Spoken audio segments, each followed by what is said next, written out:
Bonjour, c'est Jérôme et je vous souhaite la bienvenue dans cette vidéo. Aujourd'hui, je vais aborder avec vous un thème qui revient régulièrement dans les questions que vous me posez sur le blog, c'est le thème des formations. Donc je vais répondre à 3 questions que vous me posez régulièrement et je vais vous donner mon point de vue par rapport à tout ça. Alors la première question, du moins la première remarque surtout, qui revient régulièrement, c'est mais pourquoi acheter des formations alors qu'on trouve tout gratuitement sur Internet ? Là je dirais que la réponse est un peu dans la question, comme vous le dites, c'est on trouve tout sur Internet. Donc pour trouver la réponse à une question, encore faut-il que vous vous posiez la question, et pour vous poser la question, il faut que vous connaissiez déjà le sujet. Vous n'allez pas vous poser des questions sur un sujet que vous ne connaissez pas. Donc cette remarque de on trouve tout sur Internet, ça va être surtout une suite d'un apprentissage, à la suite d'une formation ou à la suite d'une information que vous avez déjà eue. Ça va engendrer des questions que vous allez pouvoir poser. Mais vous n'allez pas pouvoir vraiment vous former au hasard comme ça de ce que vous allez trouver sur Internet. Donc justement en parlant de hasard, c'est un petit peu la deuxième remarque par rapport à ça, c'est que vous pouvez trouver des choses sur Internet, mais ce sera soumis au hasard. Donc vous allez poser une question d'ordre général, comment investir dans l'immobilier, comment gagner de l'argent dans l'immobilier, et là vous n'aurez pas vraiment de réponse précise et concrète à cette question, parce que vous serez soumis au hasard des publications, au rythme des publications et au rythme des sujets abordés par les différents éditeurs, que ce soit des blogueurs ou des sites institutionnels. Il ne va pas y avoir le thème, voilà, pour gagner de l'argent, il faut faire comme ça, comme ça, comme ça, parce qu'il n'y a pas une réponse, il y en a des dizaines ou des centaines. Donc vous serez vraiment soumis au hasard de la publication. Alors il y a quand même un avantage à se former ou à prendre de l'information gratuite sur Internet, c'est que vous allez vous sensibiliser sur un sujet. Vous allez peut-être découvrir, par exemple à la lecture de mon blog, l'investissement dans les parkings, la location meublée, etc. Et en fonction de votre situation, en fonction de vos objectifs, ça va peut-être vous orienter vers un type d'investissement et vers un sujet précis qui sera ensuite soumis à une formation un petit peu plus approfondie sur ce sujet-là. Donc il y a un inconvénient à la formation gratuite, c'est que c'est un petit peu soumis au rythme des publications et il faut que vous connaissiez le sujet. Par contre, ça va vous permettre de prendre certaines connaissances et de vous sensibiliser sur le sujet. Je vais prendre une métaphore qu'on entend souvent de la part de formateurs qui font des formations payantes, qui vous disent « vous n'allez pas vous jeter dans le grand bassin avant d'avoir appris à nager ». C'est tout à fait vrai. Par contre, rien ne vous empêche d'avoir appris à nager tout seul ou avec un de vos proches juste pour jouer dans la piscine et pour barboter avec les copains. Par contre, si vous voulez devenir champion de natation, alors vous allez prendre des cours, du coaching, des entraînements, faire partie d'un club. C'est l'équivalent de la formation et là vous allez pouvoir passer à un niveau supérieur au niveau de la natation. Et bien pour l'immobilier, c'est exactement pareil. Ce que vous allez apprendre tout seul, ça va vous permettre de barboter dans le milieu de l'immobilier. Par contre, si vous voulez devenir un professionnel, il va falloir vous former, être coaché et avoir un entraînement pour ça. Ça, c'est ce qui concerne la formation gratuite.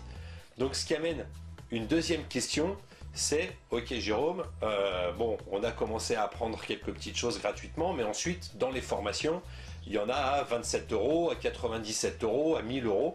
Donc, laquelle choisir? Comment déterminer le type de formation qu'il faut faire? Là je dirais que tout est relatif à votre projet. Globalement, pour donner une équivalence, dites-vous qu'une formation que vous allez faire doit vous permettre d'économiser ou de rembourser au moins 5 fois le prix de cette formation.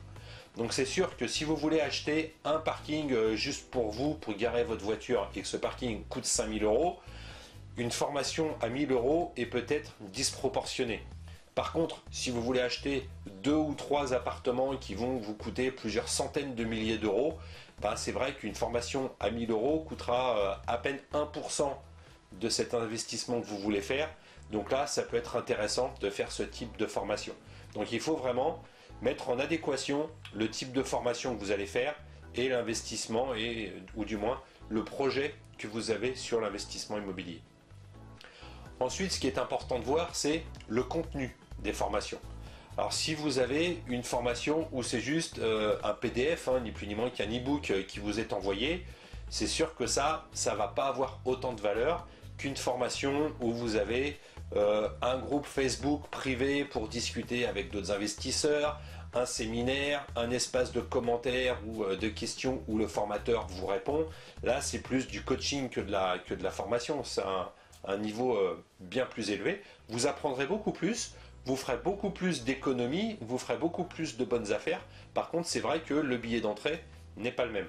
Donc là, si vous voulez vraiment avoir un haut niveau de formation, il faut vraiment voir le contenu. Dites-vous simplement que le contenu de la formation va dépendre du montant aussi que vous y mettez. Comme dans tout, vous en aurez pour votre argent. Donc si vous voulez vraiment vous former, avoir un bon coaching, avoir toutes les connaissances, il va falloir aussi mettre le budget en adéquation avec ça. Mais n'allez pas exploser votre tirelire si c'est juste pour acheter une place de parking à 5000 €. Là, vous serez déçu parce que vous vous dites, il y a les 3/4 de la formation qui ne me sert à rien, quoi. Une fois que vous avez été sensibilisé à tous ces types de formations, vous avez dit, ok, je ne vais pas me lancer tout de suite avec une grosse formation, donc je vais prendre une petite formation, voir un petit peu ce qu'il y a dedans.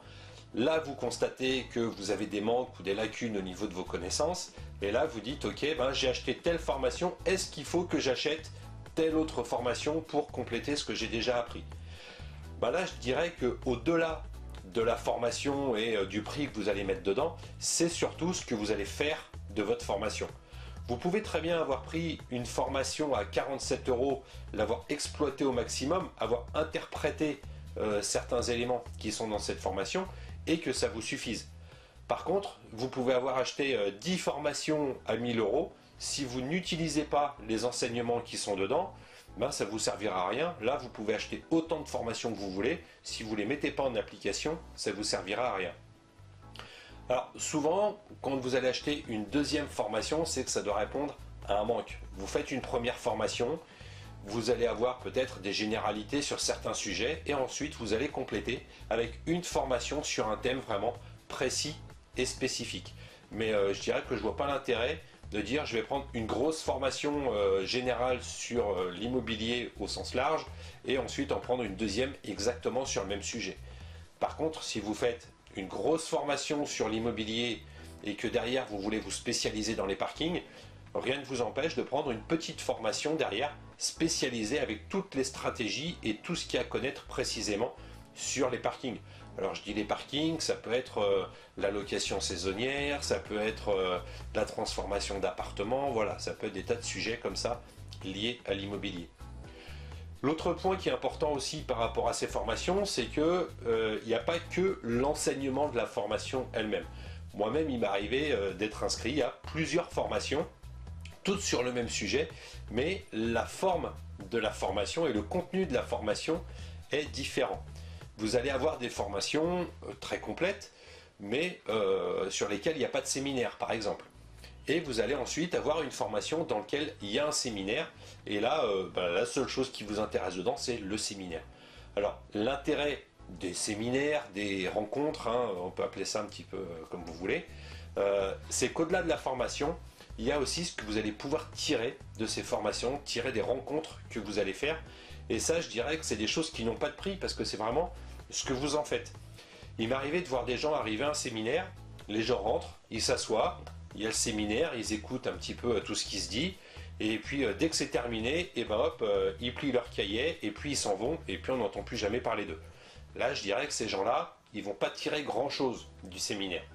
Et il y a d'autres personnes, à peine arrivées, vous les voyez qui tournent de partout, là, des vraies petites abeilles, qui veulent parler avec tout le monde, connaître tout le monde, et ça, c'est ces gens-là qui vont faire des rencontres.